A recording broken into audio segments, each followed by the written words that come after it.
friends, it's Miss Renee at Salem Public Library in Salem, Ohio. And my story for you today, it's another one of our new ones. This one is called Una.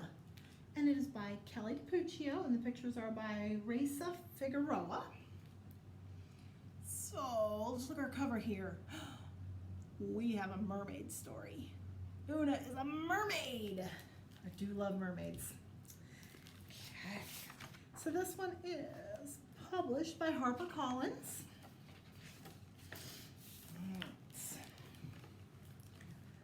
So let's meet Una, this little mermaid. Here she is. Right. I feel like this book is bigger than the ones I was doing. There we go. Hopefully you can see it. All right. Una was sweet and a little bit salty, like the ocean where she lived. She was also brave and curious, like most treasure hunters. Ooh, she's a treasure hunter. Let's see what kind of treasure she has. When Una was just a baby, there she is, no bigger than a scallop, she chased a pearl into the mouth of a whale. Oh, yikes. And she popped right back out. Oh, looks like she came out of the blowhole. As the years passed, Una found bigger treasure and even bigger trouble. It's a good thing she has Otto. This looks like a skull of a sea creature or a shark or something.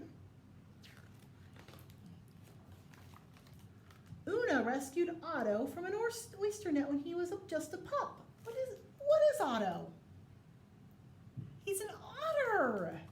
She taught him tricks like sit, roll over, walrus. Oh, he's pretending to be a walrus.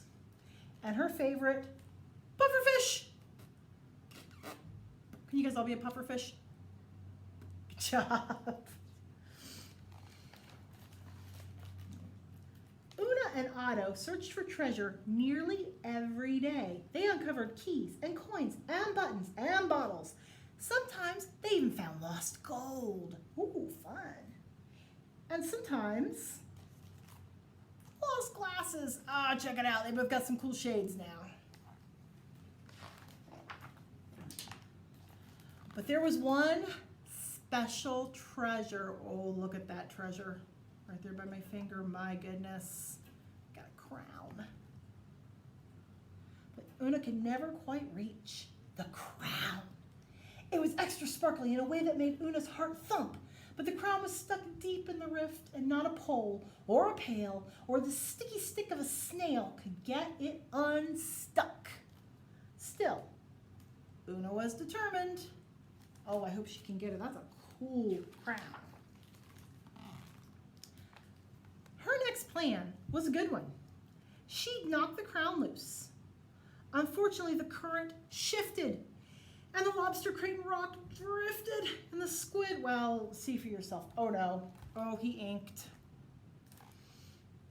It was hard to say who was more surprised when the water cleared. Oh no, she dropped that rock.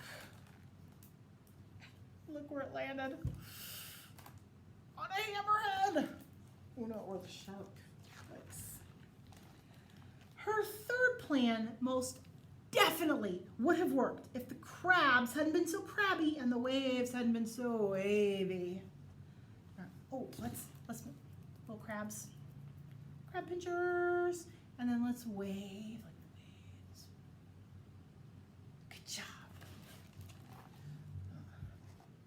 And if that long ship plank hadn't bumped her head hard, oh, ow, poor Una, before the greedy rift gobbled it up too. Oh man, I'm having a hard time getting hold of this treasure.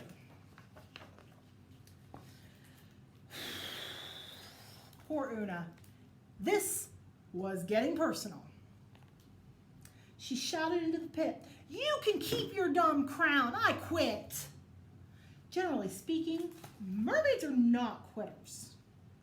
But at this point, no one could hardly blame her, and she just wanted the crown and it's just stuck. Instead of looking for treasure with Otto, Una napped on the rocks with the sea lions. Oh, that looks good. She drew pictures in the sand with the starfish, and she read from her favorite glass bottles with her land friends. Oh, they're finding messages in bottles to read. All of this would have been perfectly fine, except Una wasn't perfectly fine. Clearly she was missing her spark, and a mermaid without her spark is like a seagull without an appetite. Oh, that's terrible. It's just unnatural. A seashell washed ashore. Una studied it thoughtfully, and it gave her an idea. She got right to work. Oh, she's still thinking about that crown. The next day, Una peered nervously into the rift. Why did it look so much deeper and scarier than she had remembered? Otto pretended to be a narwhal, making Una laugh. Oh, he's got a horn on his head. Being a narwhal. Admittedly, the new treasure hunting goggles she'd invented were funny looking, but they were also her best shot at reaching the crown. Oh. She made herself some goggles from the treasure she found on the beach.